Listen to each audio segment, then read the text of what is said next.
بسم اللہ الرحمن الرحیم۔ السلام علیکم ورحمۃ اللہ وبرکاتہ۔ 5 بہن بھائیوں میں میرا نمبر آخری تھا، بلکہ مجھ سے بڑے بھائی اور مجھ میں تو 12 سال کا فرق تھا۔ گھر میں سب سے چھوٹی ہونے کی وجہ سے لاڈلی تھی۔ ابا امی کے بیچ میں سونا معمول تھا۔ امی سخت تھی، کبھی غلطی ہوئی تو پائپ سے مار پڑتی، مگر ساتھ ہی بہت پیار کرنے والی ماں تھی۔ ہر بات کا خیال رکھتی، بچوں کے لیے فکر مند رہنا ان کا معمول تھا۔ ایک دن اسکول وین خراب ہو گئی اور مجھے گھر آنے میں کافی دیر ہو گئی۔ اس زمانے میں موبائل نہیں ہوتا تھا کہ آج کی طرح وین والے کو فون کر کے پوچھ لیتے۔ خیر، جب کافی دیر سے گھر پہنچایا وین نے تو پتہ چلا کہ امی رو رہی ہے زاروں قطار کہ بچی گھر نہیں آئی، اور برابر والی رخسانہ آنٹی نے تسلی دے رہی ہے۔ جیسے ہی مجھے دیکھا جان میں جان آئی امی کی۔ 85 میں ابا کے انتقال کے 2 سال بعد اسلام آباد کو خیر آباد کہہ کے ہم کراچی شفٹ ہو گئے تھے۔ دونوں بہنوں کی شادی ہو چکی تھی، ایک بھائی باہر چلے گئے تھے، دوسرے بھی تقریباً شہر سے باہر ہی رہتے تھے جاب کی وجہ سے۔ گھر میں صرف میں اور امی رہتے، ساتھ ہماری نانی رہی کچھ سال جب تک وہ زندہ رہی۔ اس دوران میں میٹرک کر چکی تھی، کالج شروع ہو چکا تھا، بڑے بھائی کی جاب اب کراچی میں ہی ہو گئی تھی۔ ان کے لیے لڑکی تلاش کی اور شادی کر دی ان کی۔ اب ہم 4 لوگ تھے گھر میں۔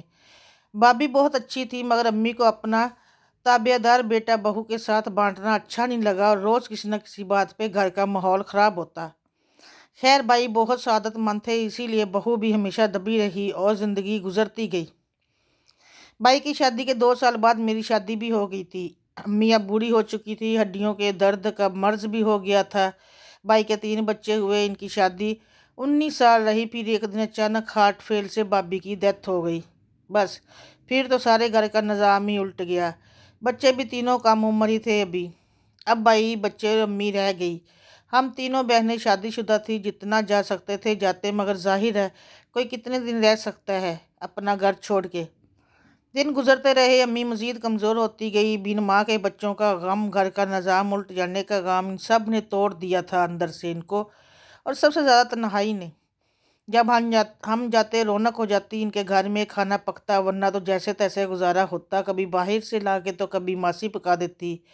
اب امی ویل چیئر پہ آ چکی تھی، بڑھاپا اور ساتھ اور تھائرائڈ کا مرض، خود سے باتھ روم بھی نہیں جا سکتی تھی۔ فل ٹائم ماسی رکھی تھی ہم نے، جو ان کے سارے کام کرتی تھی، مگر جب وہ چھٹی چلی جاتی تب مشکل ہو جاتی تھی۔ ہم میں سے کسی کو جا کے رہنا پڑتا، جب امی کو کسی بیٹی کے گھر رہنے جانا پڑتا، جب تک کہ ماسی واپس نہ آ جاتی۔ اسی طرح بھابھی کے بعد 6 سال گزرے۔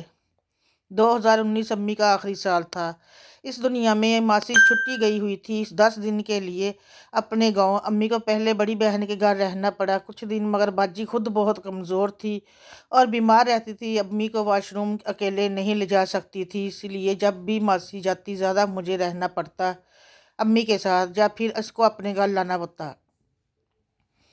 اس دفعہ 10 دن بھی گزر گئے، ماسی نہیں آئی۔ جب امی آتی رہنے تو میں ان کے ساتھ رہتی۔ میاں اچھے تھے، کچھ نہیں کہتے، بس ایک مسئلہ تھا کہ میری دونوں بیٹیاں نانی کی خاطر ڈرائنگ روم میں صوفے پہ سوتی جب تک امی میرے پاس رہتی۔ سب میرا ساتھ دیتے اس معاملے میں، مگر جب 10 دن سے زیادہ ہو گئے اور ماسی نہیں آئی تو میرے شوہر کو اپنی بیٹیوں کے صوفے پہ بے آرام سونا تکلیف دینے لگا، جو میں نے محسوس کر لیا۔ اس دن میں نے رو کر اللہ تعالیٰ سے دعا مانگی کہ میرے اللہ، میرے گھر میں میری ماں کے لیے ایک کمرہ دے دے تاکہ وہ میرے پاس رہ سکے اور کوئی ڈسٹرب نہ ہو ان کی وجہ سے۔ وہ قبولیت کی گھڑی تھی کہ کچھ ہی دن میں میرے بالکل برابر والا فلیٹ بک رہا تھا۔ اللہ کے حکم سے کچھ ہی دن میں وہ فلیٹ ہم نے لے لیا۔ امی کو جو کمرہ ملا، اس کی دیوار میرے بچوں کے کمرے سے ملی ہوئی تھی، یعنی اللہ نے میری دعا قبول کی اور میرے گھر میں ہی جیسے کمرہ نکال دیا۔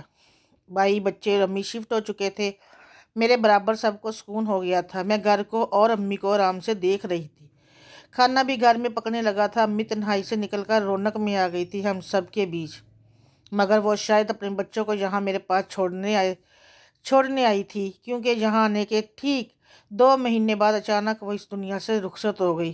وہ کمرہ جو ان کے لیے مانگا تھا اللہ سے، وہ اب خالی پڑا ہے۔ یا اللہ، جن کے والدین زندہ ہیں ان کو، ان کے بچوں کو ان کی خدمت کرنے کی توفیق دے، آمین ثم آمین۔ چینل پر نئے ہیں تو سبسکرائب ضرور کیجیے گا، شکریہ۔